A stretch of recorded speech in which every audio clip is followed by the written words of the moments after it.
اگه آقا نیومد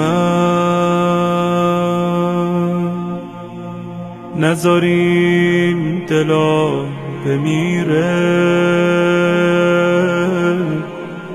انتظار من. شب جمعہ ہے، امام کو یاد کرنے کی شب ہے، امام سے توسل کرنے کی شب ہے، امام کو پکارنے کی شب ہے، وہ امام کے جو ہم سے زیادہ ہم پہ مہربان ہے۔ بعض وقت بعض لوگ یہ کہتے ہوئے نظر آتے ہیں ہم دعا کر کر کے تھک گئے، ہماری دعا اللہ قبول ہی نہیں کرتا، اللہ تک ہماری دعا ہی نہیں پہنچی۔ بڑا افسوس ہوتا ہے ایسے لوگوں کو دیکھ کر کہ جو دل میں امام کی محبت بھی رکھتے ہیں اور زبان پہ ایسی شکایتیں لاتے ہیں۔ جہاں وجود امام کی بہت سی برکتیں ہیں، انہی برکتوں میں ایک برکت دعاؤں کا قبول ہونا ہے۔ ہم اللہ کی بارگاہ میں امام کو وسیلہ تو بنائیں، ہم اپنے وقت کے امام سے توسل تو کریں، امام کو دل سے پکارے تو صحیح۔ یہ ممکن ہی نہیں کہ ہم دل سے امام کو آواز دیں۔ مشکل کشا کا فرزند ہے ہمارے وقت کا امام، ہم اپنے وقت کے امام سے اپنے آپ کو قریب کر کے تو دیکھیں، پھر دیکھیں زندگی میں کتنی برکتیں ہمیں خود نظر آئیں گی۔ روایتیں بھری پڑی ہیں کہ اگر کوئی شخص اللہ کی بارگاہ میں اپنی دعاؤں کو قبول کرانا چاہتا ہے تو امام کا واسطہ دے کر، امام سے توسل کر کے اللہ کی بارگاہ میں پہنچے، اس کی دعا جلد مستجاب ہوتی ہے۔ میں آپ کی خدمت میں ایک واقعہ پیش کر رہا ہوں، شیخ اسماعیل کا بڑا مشہور واقعہ ہے کہ ایک زمانہ تھا کہ جب وہ کافی بیمار ہوئے، ان کے پاؤں پہ بھی زخم ہو گیا، تمام ڈاکٹرز، تمام طبیب علاج کرنے سے عاجز ہو گئے۔ اب یہ نوبت آ گئی کہ ہر لمحہ ان کے لیے درد بن گیا، زندگی کا گزارنا مشکل ہو گیا۔ اس زمانے کے بہت بڑے عالم سید ابن طاؤس علیہ رحمہ، وہ بھی جب ان کی عیادت ہوا ہے وہ بھی پریشان ہوئے۔ اپنے اعتبار سے انہوں نے بڑے بڑے ڈاکٹرز اور طبیب کو بلایا اور بلانے کے بعد کہا کہ ان کا علاج کریں۔ سبھی ڈاکٹرز عاجز آ گئے، سب نے کہا کہ ان کا علاج ممکن نہیں ہے، یہ علاج زخم ہے۔ پھر سید ابن طاؤس علیہ رحمہ نے کہا کہ ایسا کرتے ہیں ہم لوگ بغداد چلتے ہیں، وہاں بہترین ڈاکٹرز، بہترین طبیب ہیں، انشاءاللہ تمہارا علاج وہاں ہو جائے گا۔ سید ابن طاؤس علیہ رحمہ اپنے ساتھ لے کر شیخ اسماعیل کو بغداد پہنچے۔ غور سے سنیے گا کہ جب انسان وقت کے امام کو دل سے پکارتا ہے تو امام کی مدد کیسے حاصل ہوتی ہے۔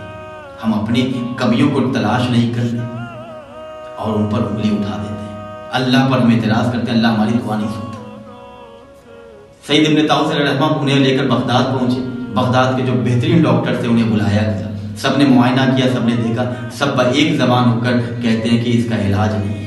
اگر ہم اس کے علاج کے لیے اس کے پاؤں کو کاٹیں تو ممکن ہے پاؤں کے کٹنے کے بعد شیخ اسماعیل اس دنیا سے انتقال کر جائیں۔ جب شیخ اسماعیل نے یہ جملہ سنا تو سید ابن طاؤس علیہ رحمہ سے کہا کہ میں سامرہ جانا چاہتا ہوں، وہاں کی زیارت سے اپنے آپ کو مشرف کرنا چاہتا ہوں۔ سید ابن طاؤس علیہ رحمہ نے کہا جی بسم اللہ، آپ زیارت کر کے واپس آئیں۔ شیخ اسماعیل سامرہ گئے، انہوں نے زیارت کی، دعائیں پڑھی، توسل کیا۔ اچانک ان کے ذہن میں خیال آیا کہ میں دریا کے پاس جاؤں اور غسل کروں اور اپنے زخم کو دھو کر پاک و پاکیزہ ہو کر دوبارہ میں امام کی بارگاہ میں ہوں۔ پھر شیخ اسماعیل اس مقام پر آئے کہ جو امام کا گھر ہے، سرداب امام زمانہ، کہ جہاں امام، جس جگہ سے امام غیبت میں گئے، شیخ اسماعیل اس مقام پہ آتے ہیں، سرداب کے اس مقام پہ آئے اور آنے کے بعد انہوں نے مصلی بچھایا، نمازیں پڑھی، دعائیں، امام کو مدد کے لیے پکارا، امام میری مدد کو آئیے۔ اس کے بعد اپنی فریاد اپنی زبان میں، انسان جب پریشان ہوتا ہے، جب انسان مصیبت میں گرفتار ہوتا ہے، اسے بتانے کی ضرورت نہیں ہوتی کہ کس طرح دعائیں کی جائیں، تو اس طرح شیخ اسماعیل نے دعا کی۔ شیخ اسماعیل ابھی دعا کر ہی رہے تھے کہ اسماعیل نے 4 آدمیوں کو دیکھا۔ 4 آدمیوں کو جب شیخ اسماعیل نے دیکھا تو شیخ اسماعیل کو ایک شخص نے آواز دیا شیخ اسماعیل قریب آؤ۔ شیخ اسماعیل قریب جانے کے بعد اس آنے والے نے کہا شیخ اسماعیل اپنے پاؤں کو آگے بڑھاؤ۔ شیخ اسماعیل متحیر ہوئے، حیرت زدہ ہوئے کہ آخر میرا نام یہ کیسے جانتے ہیں۔ بہرحال انہوں نے اپنے پاؤں کو آگے بڑھایا۔ پاؤں آگے بڑھانے کے بعد شیخ اسماعیل کے پاؤں پہ اس آنے والے نے اپنے دست رحمت کو رکھا اور ذرا سا دبایا، اس کے بعد کہا شیخ اسماعیل کھڑے ہو۔ شیخ اسماعیل ابھی کے جو اپنے زخم کے درد کی وجہ سے صحیح سے کھڑے نہیں ہو سکتے تھے، صحیح سے بیٹھ نہیں سکتے تھے، صحیح سے چل نہیں پاتے تھے، وہ بالکل اب اپنے پاؤں کو دیکھ رہے تو دیکھ رہے وہاں پہ کوئی زخمی نہیں ہے۔ شب قدر اومده